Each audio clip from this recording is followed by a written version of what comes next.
Assalamualaikum warahmatullahi wabarakatuh.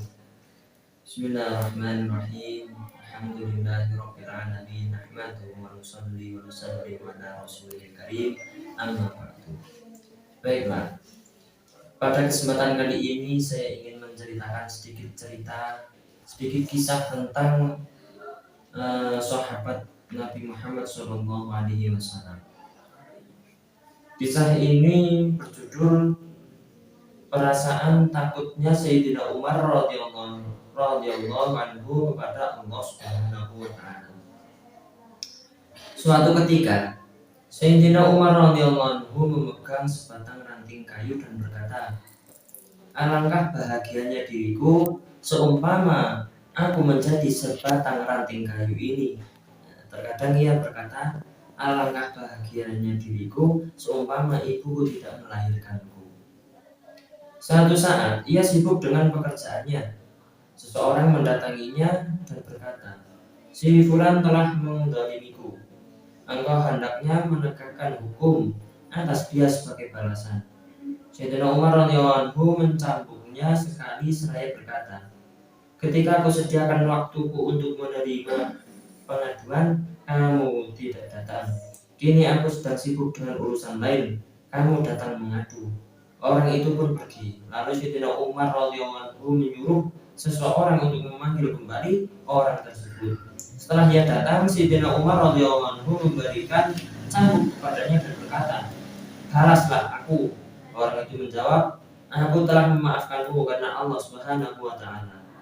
Sayyidina Umar radhiyallahu anhu segera pulang ke rumahnya dan mengerjakan sholat 2 rakaat, lalu berbicara kepada dirinya sendiri, "Hai Umar, dahulu kamu rendah, sekarang Allah Subhanahu wa taala meninggikan derajatmu.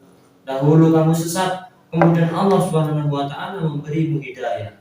Dahulu kamu hina, lalu Allah Subhanahu wa taala memuliakanmu, dan Dia telah menjadikanmu sebagai raja bagi manusia. Kini telah datang seorang laki-laki dan berkata, aku telah dizalimi. Tegakkanlah hukum atas orang yang menzalimiku. Tetapi kamu justru mencabutnya. Kelak pada hari kiamat, apa jawabanmu di hadapan Rabbmu?" Lama sekali Sayyidina Umar radhiyallahu anhu mencela dirinya sendiri. Dari kitab Ushudul Hubah. Hamba sahaya Sayyidina Umar radhiyallahu anhu yang bernama Sayyidina Aslam radhiyallahu anhu berkata, "Suatu ketika aku bersama Sayyidina Umar radhiyallahu anhu pergi ke Harrah atau kawasan yang berbatu-batu terjal dekat Madinah. Lalu terlihat nyala api di sebuah padang. Sayyidina Umar radhiyallahu anhu berkata, "Itu mungkin khalifah yang karena kemalaman tidak bisa sampai ke kota. Mereka terpaksa menunggu di luar kota. Marilah kita melihat keadaan mereka dan mengatur penjagaan untuk mereka malam ini." Setibanya di sana tampak seorang wanita bersama beberapa anak kecil yang sedang menangis merengek-rengek. Wanita itu sedang merebus air dalam periuk di atas tungku yang menyala. Sayyidina Umar radhiyallahu anhu memberi salam kepada wanita tersebut dan meminta izin untuk mendekat. Ia bertanya, "Mengapa anak-anak ini menangis?" Wanita itu menjawab, "Mereka menangis karena menahan lapar." Sayyidina Umar radhiyallahu anhu bertanya, "Apa yang sedang kau masak dalam periuk itu?"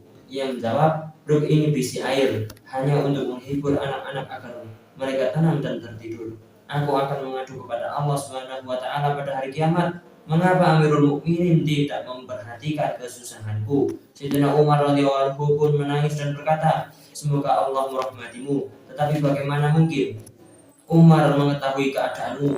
Jawabnya, "Dia pemimpin kami, maka seharusnya dia tahu keadaan kami." Sayyidina Aslam radhiyallahu anhu melanjutkan ceritanya.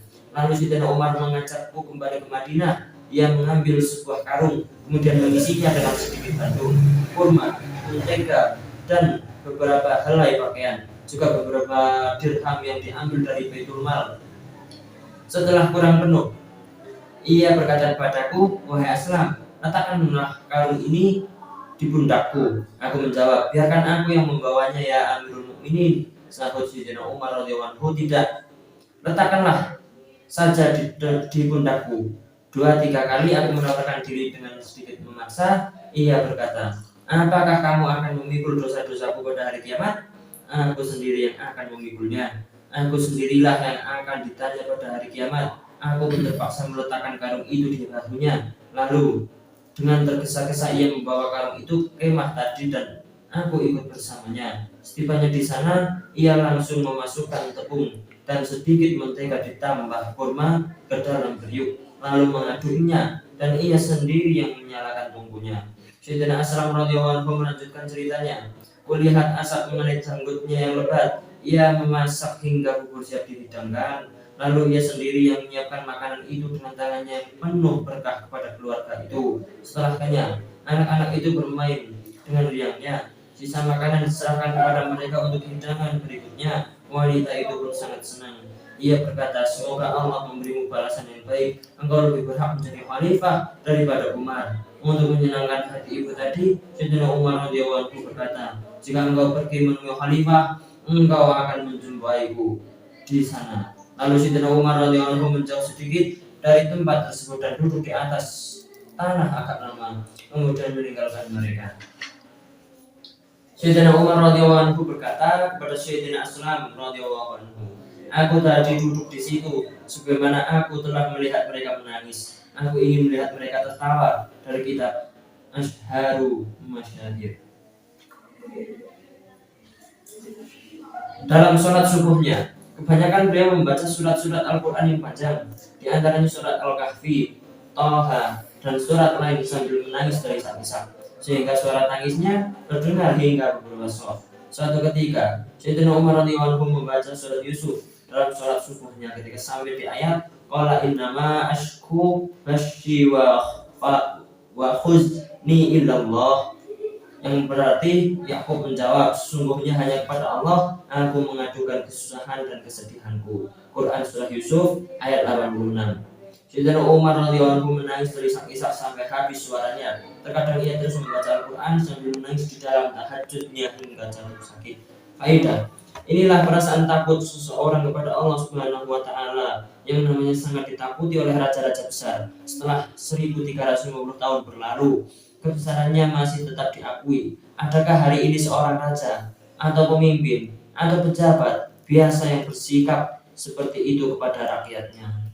Masya Allah, ini adalah suatu pukulan bagi kita sebagai umat Islam, pukulan kepada kita sebagai umat Muslim. Seorang raja besar, seorang yang sangat penuh berkah, yaitu Sayyidina Umar radhiyallahu anhu, yang ditakuti oleh kaum-kaumnya, itu masih takut kepada Allah Subhanahu wa Ta'ala. Takut ketika ia berbuat dosa, takut ketika ia berbuat kesalahan, padahal ia sendiri berbuat kesalahan tanpa disengaja. Tetapi kita yang tidak ada yang takut kepada kita sendiri tidak takut kepada Allah Subhanahu wa Ta'ala, meninggalkan kewajiban-kewajibannya, kita melakukan apa yang menjadi larangan-larangannya. Masya Allah. Semoga dengan pelajaran ini Allah Subhanahu wa Ta'ala memberikan pertolongan kepada kita untuk mengamalkan juga menyampaikan. Mungkin hanya ini yang dapat saya sampaikan, kurang lebihnya saya mohon maaf. Saya akhiri, wassalamualaikum warahmatullahi wabarakatuh.